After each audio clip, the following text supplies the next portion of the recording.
Greetings and welcome to STEM Smart Academy. We are going to discuss the Signal CBE assessment, second trial, that is grade 9 Integrated Science, paper 1, 2026. This is an exam done by students as they are going for their term 1 midterm. Our consultation number is here in case you are interested, maybe reaching out for more revision materials. Remember, we also even have the Targeter Wings 002 and so many exams. Let's have a look at question number 1 of part A. The diagram below shows the structure of a carbon atom. Which of the following correctly represents the subatomic particles in the structure? Now, what I want you to know, an atom contains some other small atoms inside it. Those small atoms is what is called the subatoms. You can see we have a subatom here that does not have a charge. We have one that is positively charged and another one that is negatively charged. So for the one that is a positive, negative, that does not have a charge, this one here is a neutron. Neutrons have got no charge. With the middle here, you can see there is a plus, meaning it is positively charged. Therefore, that is a proton. Protons are positively charged. With this subatom here, you can see it has a negative charge. So this one here is an electron because electrons are negatively charged. So when you look at here, which choice matches my order, it is choice A for apple. So that makes it the correct answer for question number 1. Question number 2 has an atomic number of 18. When drawing its dot and cross diagram, how many electrons will be placed in its outermost shell? So remember, when there is an atomic number of 18, the innermost shell will take 2, the second outermost will take 8, then the final one will also take 8. So 2, 8, 8, meaning that the outermost shell is going to take only 8 electrons. 8 electrons. But question number 3, a group of learners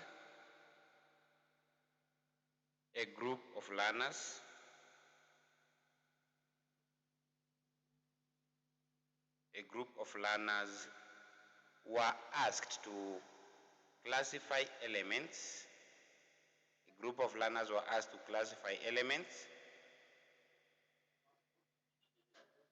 as metals and non-metals, Who among the following gave the correct order? So who among the following gave an incorrect answer?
So when you look at the question,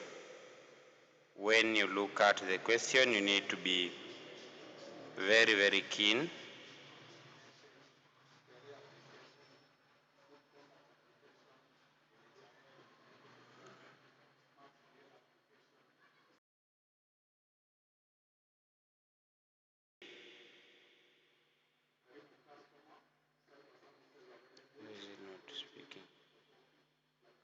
I'm trying to fix the issue with the speaker.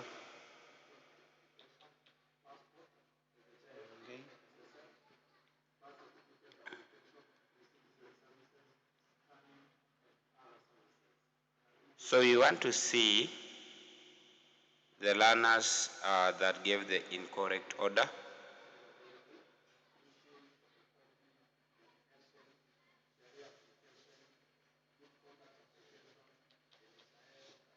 Sasa shida iko wapi?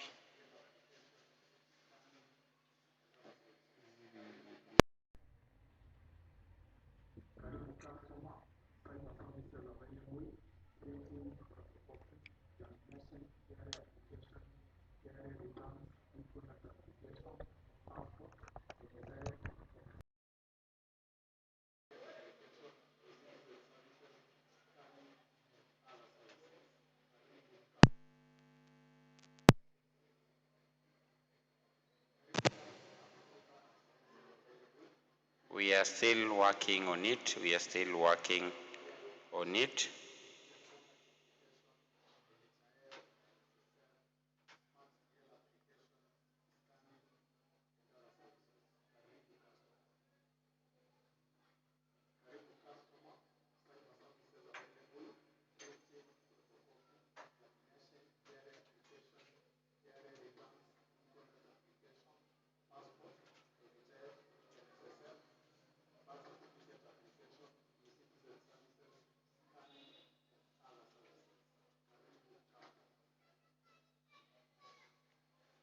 We are still working on this. We are still working on this. Speaker.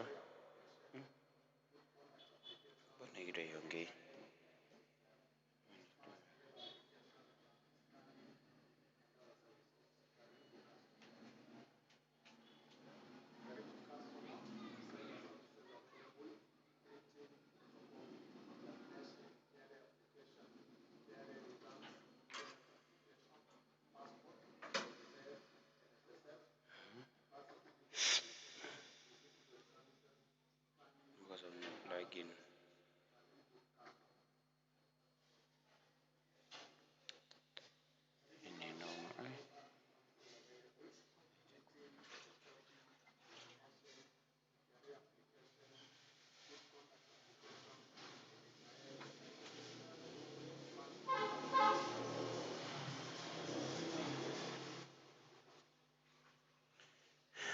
Very simple.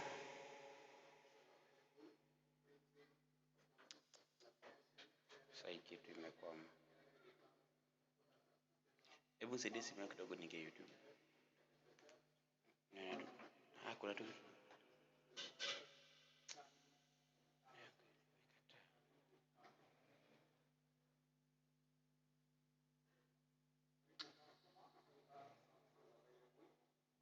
Kidogo tu.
So we are proceeding with this question number 10. I hope I've fixed issues with my sound. It's my hope that the issues are fully fixed. So when you look at it, that a group of grade 9 learners were asked to classify elements as metals and nonmetals. Who among the following gave an incorrect answer? First of all, you need to know the main difference between a metal and a non-metal.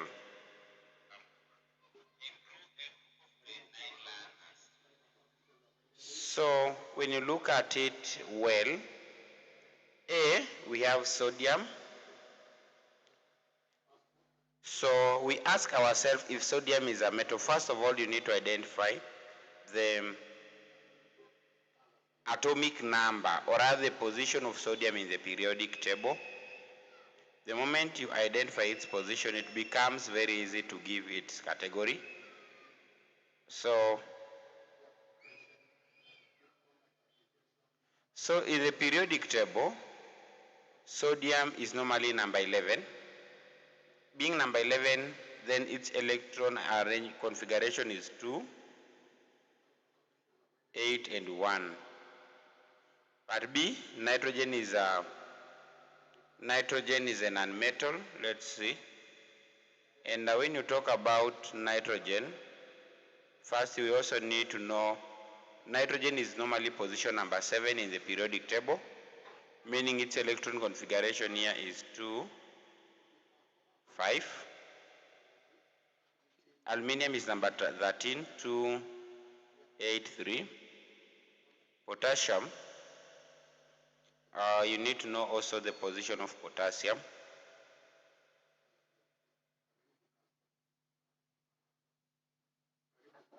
In the periodic table, normally potassium is number 19. Being number 19, it is 2, 8, 8, 1. And if that is the case, metals are substances that gain stability by losing an electron, while non-metals are those that become stable by gaining an electron. Sodium, being position number 11, becomes stable by losing the 1 electron, then sodium is a metal. That means Ben gave the correct answer. Amina claims that nitrogen is a non-metal. When you look at it, 2, 5. So for it to become stable, it must gain electrons. And we agree that non-metals gain electrons to become stable. So Amina is also correct. C, Kevin says aluminium is a metal. When you look at the position of aluminium, it is number 13. That is 283. And for it to become stable, it has to lose the 3 outer electrons. And we say that metals lose electrons to become stable, meaning that Kelvin also gave the correct answer. Choice D, we have Lucy saying that potassium is an non-metal. When you look at potassium being position number 19 in the periodic table, with an electron configuration of 2881, it becomes stable by losing that 1 electron. Therefore, it should be a metal and not a non-metal. So the one that gave an incorrect answer here is Lucy, by saying that potassium is a non-metal. Question number 4. The diagram below shows the structure of an element. Identify the element. For you to identify this element, you just have to look at how the electrons are distributed in different energy levels. The innermost energy level has 2 electrons, so that is 2 points. The second outermost electron has 8 electrons, so point. The third energy level has these are 2 plus 2, 4 plus 1, that is 5, then 6. 2, 8, 6, this makes it to be position 16. Then we ask ourselves a question, which element has an atomic number of 16? So when you look at an element that has an atomic number of 16, that must be sulfur. So when you look at your choices here, it is sulfur. That is choice A. Elements that are shiny, malleable, and good conductors of heat are classified as A, non-metals, B, noble gases, C, metalloids, D, metals. Remember, they are shiny, malleable, and good conductors of electricity. One thing you need to know that all non-metals are not good conductors of electricity. So when you look at that choice well, the correct answer here should be metals, because metals are good conductors of heat and electricity.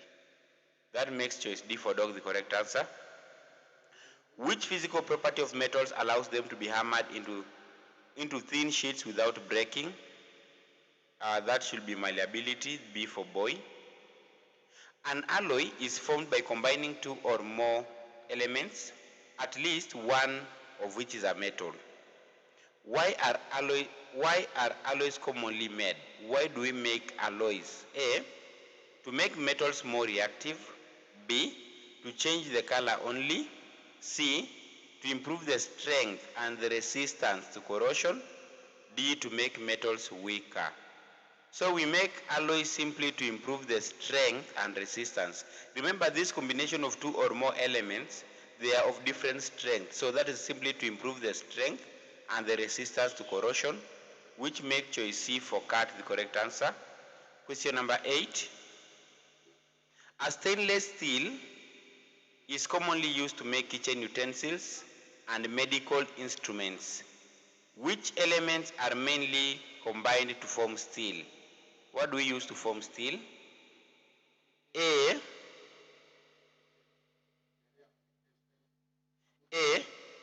we have copper and zinc. B, we have iron and carbon. C, aluminium and tin. D, lead and silver. So steel is made up of iron and carbon, which should be choice B for boy in this case. Question number 9. Aluminium is commonly used to make aircraft bodies and beverage cans. Which property makes aluminium suitable for this? A, high density. B, low density and resistance to corrosion. C, ability to rust easily. D, high brittleness.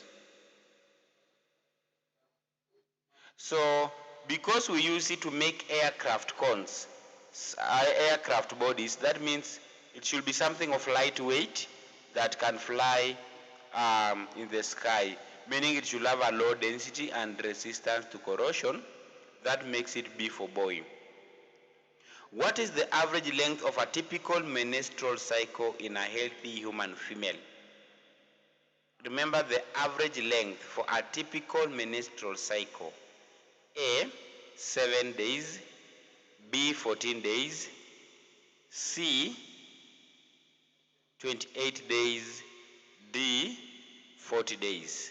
So for an average length of the average length of a typical menstrual cycle in female is normally around 28 days, which make choice C for cat the correct answer.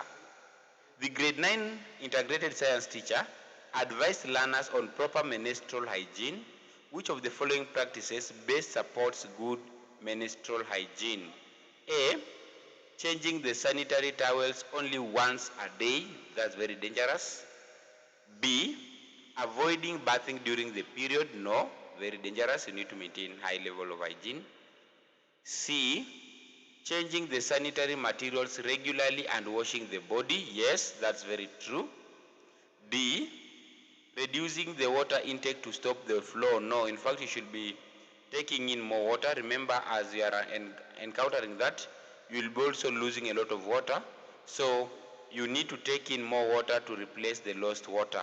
So the correct answer here should be C for cat. That is changing sanitary materials regularly and washing the body. Question number 12. Kipto saw a gas cylinder with the following hazard symbol. When you look at this hazard symbol, it seems there is fire burning. What does the symbol indicate about the gas in the container? A, it's oxidizing. B, toxic. C, corrosive. D, flammable. When you look at it, because it is something that seems it's being accelerating, so this one should be oxidizing, which is choice A for apple. Question number 13 of the very beautiful paper. After fertilization, the embryo moves to the uterus and attaches itself to the uterine wall. What is this process known as? So the process by which the embryo attaches itself in the uterine wall is what is called the implantation. Implantation. So that makes choice A the correct answer. I'm saying choice B, they are saying the gestation period. Gestation period is simply that period whereby someone is pregnant. Maybe for ladies, it's approximately 9 months and so on. Question number 14. Which of the following is the most effective method of preventing STIs?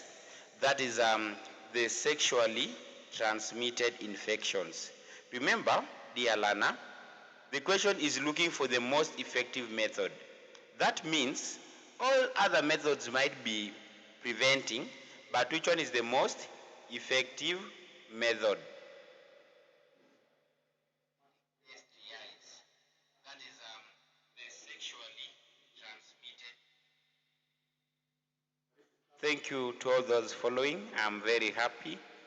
I'm seeing someone, even a Form 4 is following. Wonderful, Felix. Tomorrow I'll be live streaming the Form 4 mathematics. So hopefully you are all going to enjoy. Don't forget subscribing.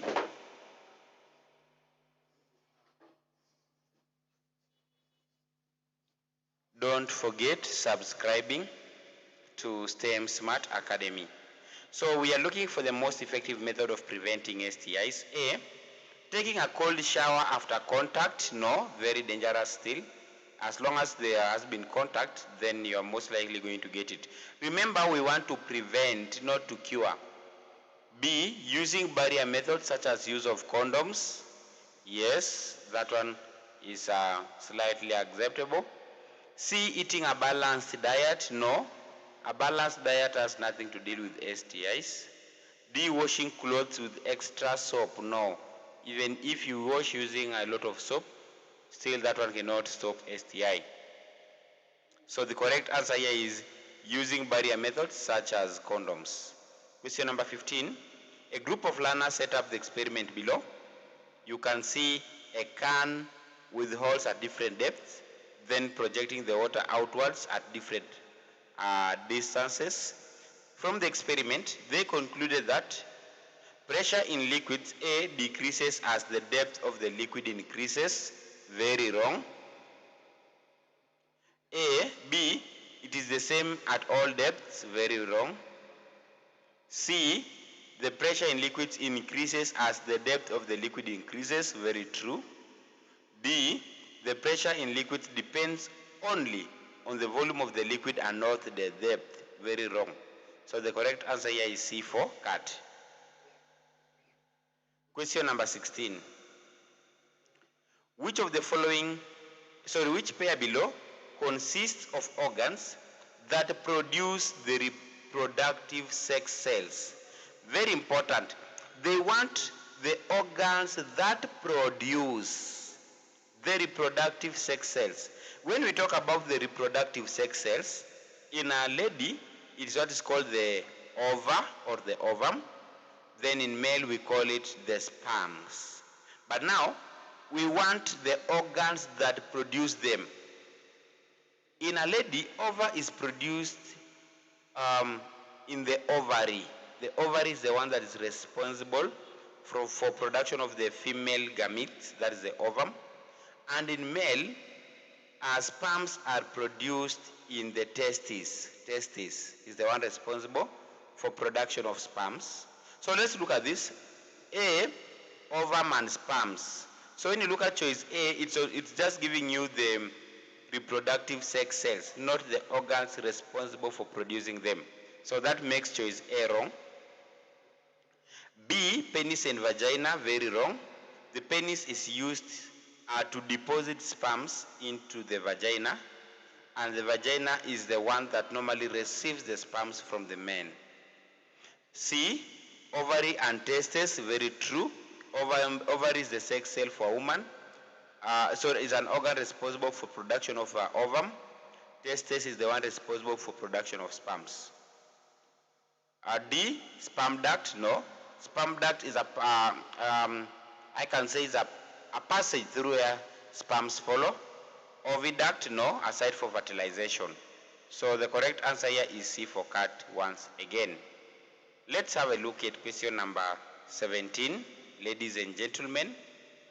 Question number 17.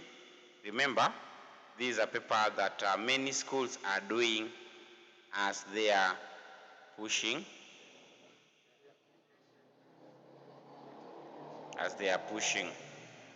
to go for midterm. So let's see question number 17. We are being told that if someone suspects they may have symptoms of an STI, what is the most appropriate action to take? Maybe you've done sex with someone and you suspect you might have been infected with an STI. So the most appropriate action for you to take: A, ignore it and wait. No, don't ignore. Anytime you sense something, take an action. Ignoring it is very dangerous. B, seek medical advice from a qualified health worker. Very important. You have to seek medical advice. C, search online for remedies. No.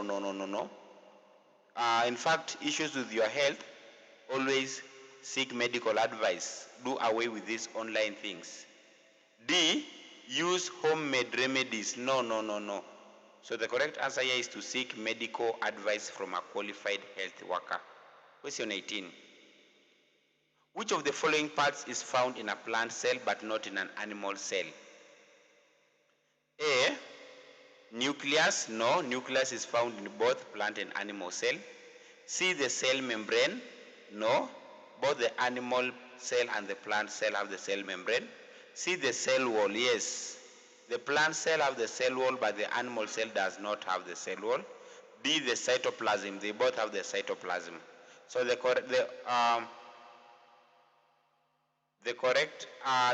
answer for this question here is the cell wall, only found in plants but not in an animal cell.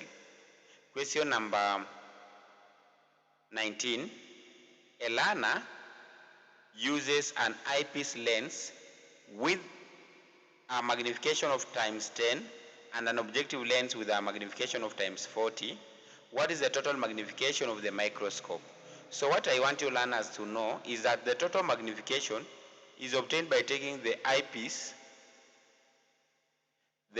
lens magnification multiplied by the objective. So the eyepiece lens magnification is ×10 multiplied by the objective lens, which is ×40. So this gives you a total magnification of ×400, meaning it magnifies an object 400 times, making choice D for dog the correct answer. Let's have a look at question number 20. The diagram below represents a simple electric circuit. You can see a dry cell, a switch, wires, and a bulb. Which of the following energy transformation will take place when the switch is switched on?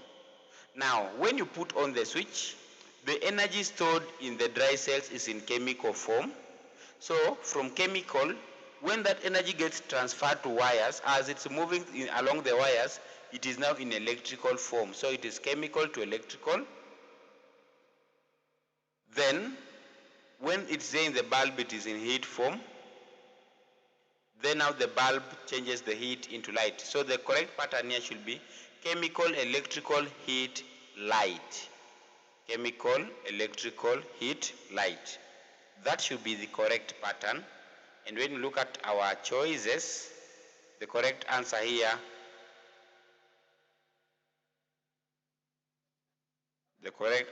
should be, in fact, this one here should be A for apple. Chemical, electrical, heat, light, which makes choice A for apple the correct answer. Let's get to section B, which is a total of 30 marks. Part 21, distinguish between the mass number and the atomic number. We are told to give a difference between mass number and atomic number. So we can say that mass number is the total number.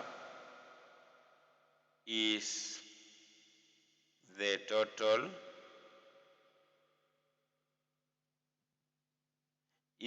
number of protons and neutrons. So the total number of protons and neutrons is what's called the mass number, while atomic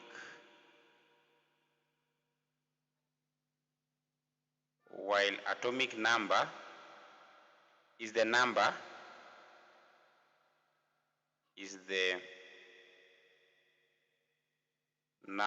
of protons. Atomic number is the number of protons in an atom. So that's what you are to do to get the 2 marks. Question 22. State one difference between a proton and an electron apart from their location. So apart from their location, we can also talk about the charge. So you can say a proton is positively charged,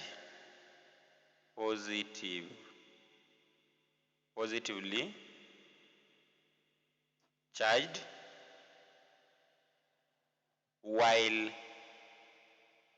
electron is negatively charged. So that's the difference. Or you can say a proton has a positive charge while an electron has a negative charge. Question 23. An atom of element X is represented as shown below. So it has a superscript of 23 and a subscript of 11. What is the atomic number? The atomic number is normally the subscript, which is 11 in this case. Then what is the mass number of the atom? The mass number is the superscript, which is 23 in this case. Using part C, using the dots or crosses diagram, draw the atom of element X. We are supposed to draw the atom of element X.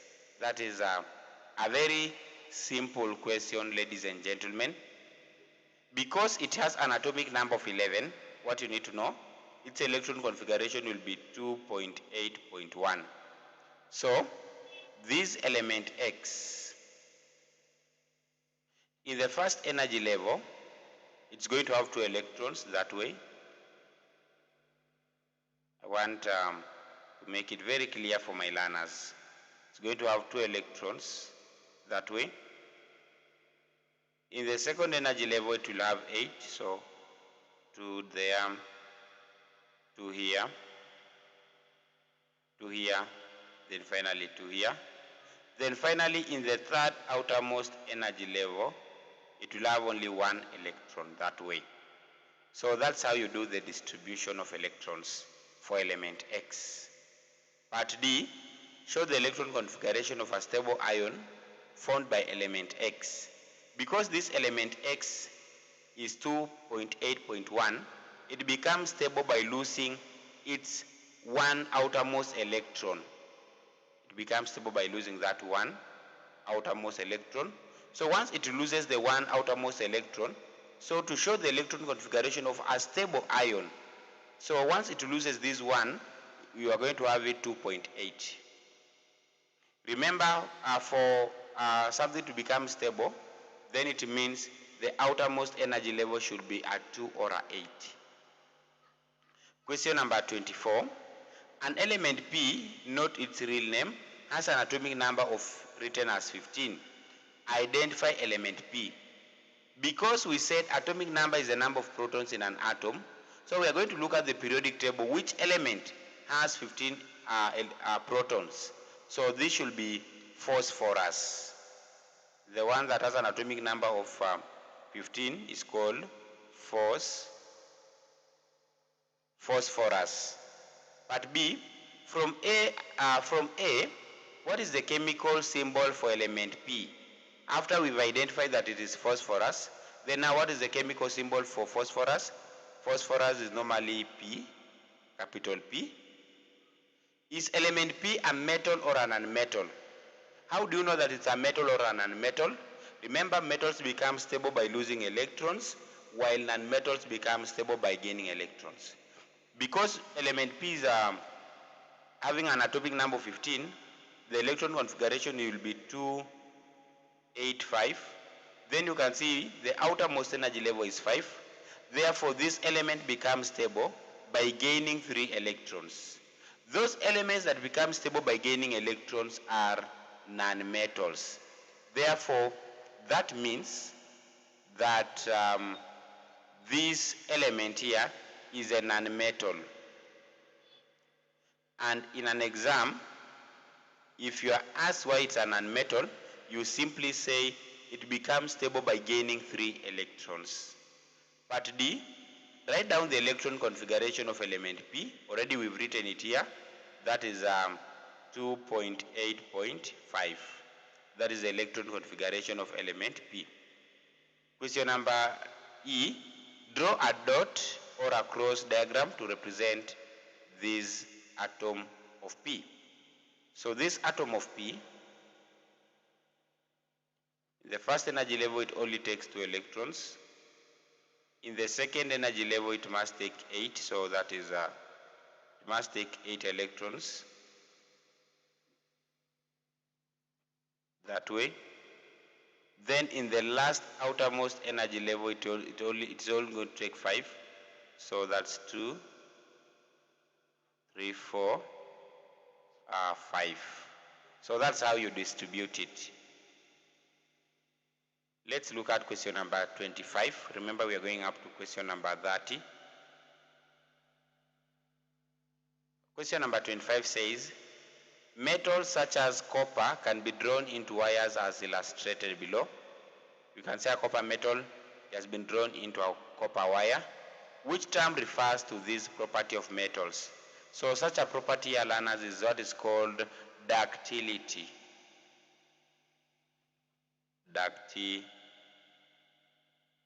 Ductility. Then part B, apart from copper, name 2 other metals that possesses the same property mentioned. Which other metals possess the same property of ductility? We do have aluminium,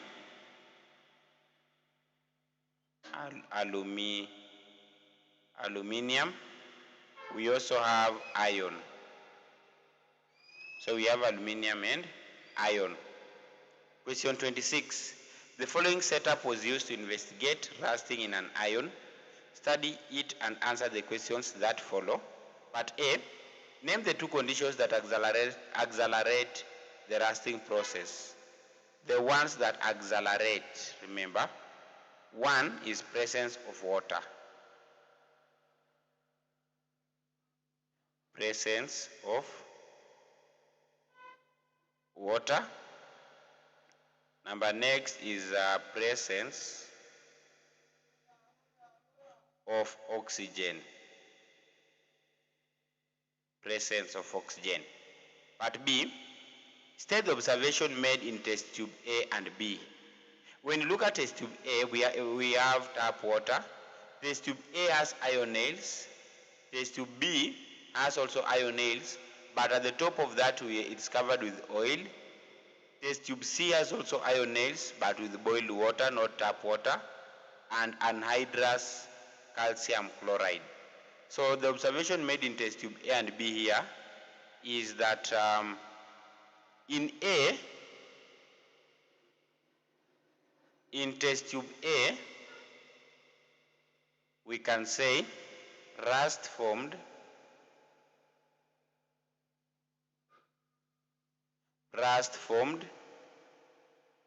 on the iron nails.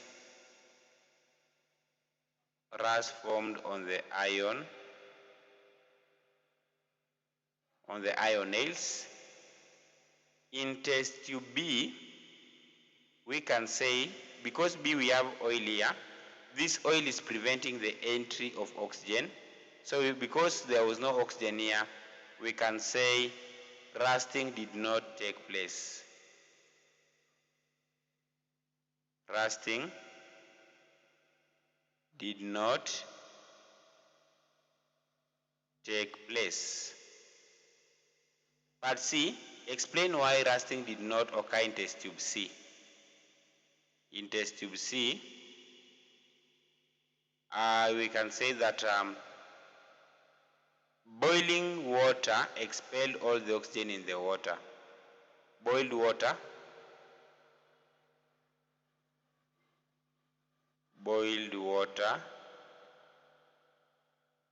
expelled, or rather removed, all oxygen,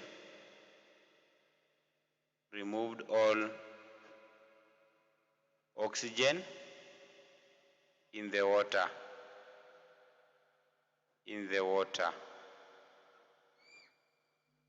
Part D, aluminium is used to protect iron from rusting. Explain two ways in which aluminium protects iron from rusting. We can say it forms a protective layer.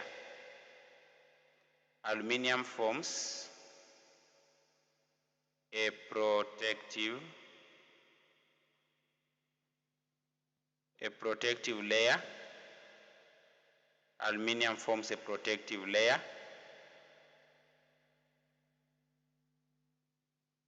which prevents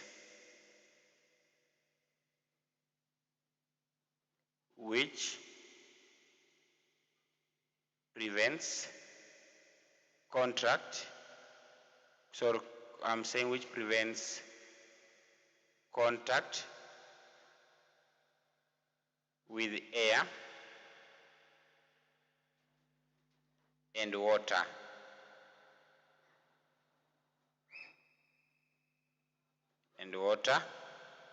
Question 27. State two properties that make aluminium to be used in making of overhead electric cables. Why do we use aluminium to make overhead electric cables? One, it has low density. It has low density. Another point you need to know is a good conductor. Aluminium is a good conductor of electricity. Aluminium is a good conductor of electricity.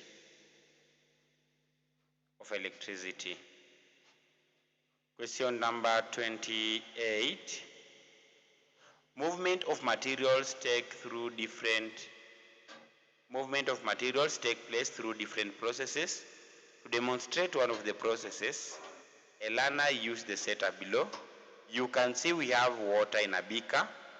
Then the crystals of potassium permanganate are tied at the bottom of the beaker. Name the process being illustrated. The process being illustrated here is what is called diffusion.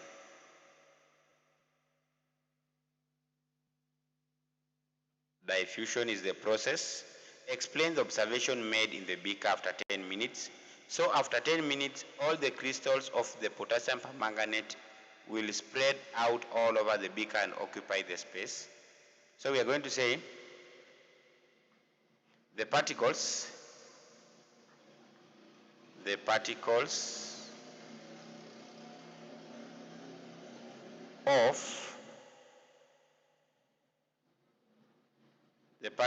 of potassium manganate 7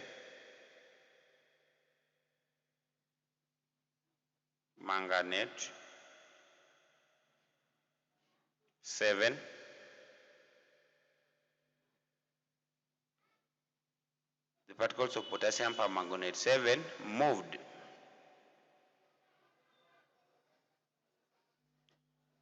from a region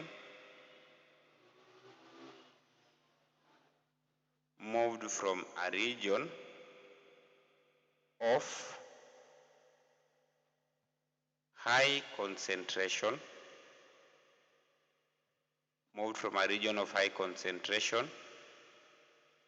to that of low concentration. So you can see that the particles of potassium permanganate 7 moved from a region of high concentration to that of low concentration, spreading all over the beaker. And that process is what is called diffusion. And that marks the end of this paper. Remember, we have a lot of revision papers. We have the targeter wings, the JESMA, the compass, and so on. If you are interested, just WhatsApp or call us by the number 07 41 30 43 11. Don't forget to subscribe, like,